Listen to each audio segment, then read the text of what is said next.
বাইরে বেরোবেন না, গাছের তলায় দাঁড়াবেন না। সরকারি আইন ও বিধিনিষেধ মেনে চলুন। প্রয়োজনে সংশ্লিষ্ট সরকারি দপ্তরে যোগাযোগ করুন। অনুরোধ করা হচ্ছে, আপনারা নদীতে নামবেন না। নদী ঘাটে যারা আছেন তারা চলে যান, তারা বাইরে চলে যান। ঝড়ের কারণে লাল সতর্কতা জারি করা হয়েছে। আপনাদের প্রত্যেক অনুরোধ করা হচ্ছে, আপনারা সবাই নদীতে চলে যান। ঝড়ের কারণে লাল সতর্কতা জারি আছে, আপনারা দাঁড়াবেন না।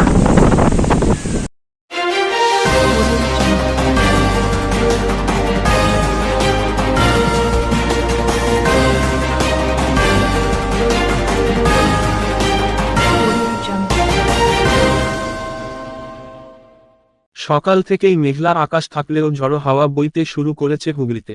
আলিপুর আবহাওয়া দপ্তরের তথ্য অনুসারে রবিবার মধ্যরাতে ঘূর্ণিঝড় রেমালের প্রভাবের আশঙ্কা রয়েছে উত্তর 24 পরগনা সহ দক্ষিণ 24 পরগনা সুন্দরবন অঞ্চল থেকে বাংলাদেশের অভিমুখে। ঘূর্ণিঝড়ের প্রভাব 24 পরগনা সহ হাওড়া ও হুগলিতেও কিছুটা হলেও 70 থেকে 80 কিলোমিটার বেগে ঘূর্ণিঝড় সহ অতি ভারী বৃষ্টির আশঙ্কা রয়েছে।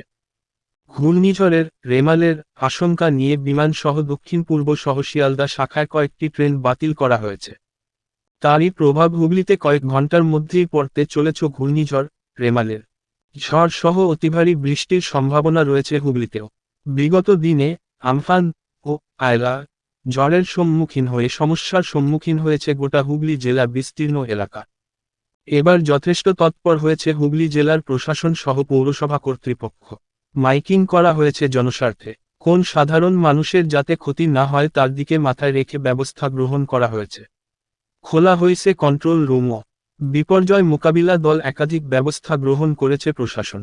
গঙ্গার তীরবর্তী এলাকায় বসবাসকারী মানুষদেরও নিকটবর্তী স্কুল সহ একাধিক নিরাপদ স্থানে নিয়ে যাবার ব্যবস্থা করছে হুগলি চুঁচুড়া পৌরসভার জনপ্রতিনিধিরা।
দাদা, দেখা গেল নৌকোগুলো বাজছেন, আজকে তো একটা ঝড়ের আশঙ্কা রয়েছে, কি বলছেন, কি ভাবছেন?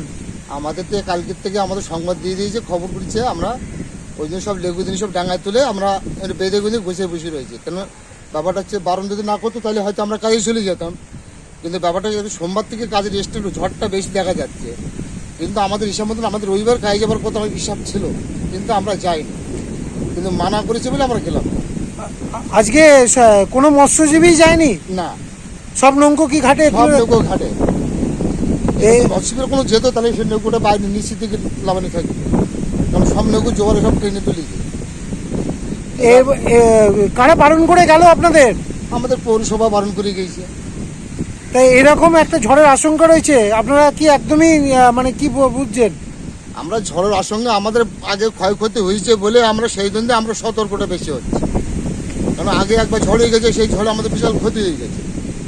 এবার সে ক্ষতি তো আগে আমাদের পৌরসভা বরণ করেনি, এবার বলছে ক্ষতি যদি হয়ে যায় তোমার লেগুদি ডাঙায় তুলে দাও, যদি বাইশেষ কোনো ক্ষতি হয়ে যায় সে পৌরসভা বরণ করবে, এই হিসাবে ভুলে গেল। সেই হিসাবে আমরা অনুমান করি আমরা লোকও সব ডাঙায় বসে রেখেছি। দাদা আজকে তো একটা ঝড়ের আশঙ্কা রয়েছে, আপনারা তো একদম গঙ্গার তীরে বাড়ি, কি ভাবছেন? কি আর ভাববো, অসুবিধা হলে উঠে যেতে হবে স্কুলে। পৌরসভা থেকে বলে গেছে? পৌরসভা থেকে বলে গেছে। তা কোন কোথায় যেতে হবে সেটা বলেছে না, এতে হুগলি গার্লস আছে, বিটি কলেজ আছে, এসবগুলো খুলে দেয় তো। আপনারা কি চিন্তা করেছেন? চিন্তা বলতে এখন দেখি, এখন বাড়ি থাকার আশা আছে, এখন উল্টো পাল্টা হলে আবার তো বেরিয়ে যেতে হবে বাচ্চা কাচ্চা নিয়ে। আপনারা যাবেন ঠিক করেছেন যদি অসুবিধা হয়? অসুবিধা হলে তো যেতেই হবে। আজ সন্ধ্যার দিকে অতি প্রবল ঘূর্ণিঝড় নাগরিককে সতর্ক করা হচ্ছে, সাবধানে থাকতে অনুরোধ জানানো, তাই বেরোবেন না, গাছতলায় থাকবেন না, যাতে তাদের নিরাপদ স্থানে সরে যাওয়ার জন্য বিশেষ অথবা হুগলি চুঁচুড়া পৌরসভার কন্ট্রোল রুমে যোগাযোগ করতে পারেন।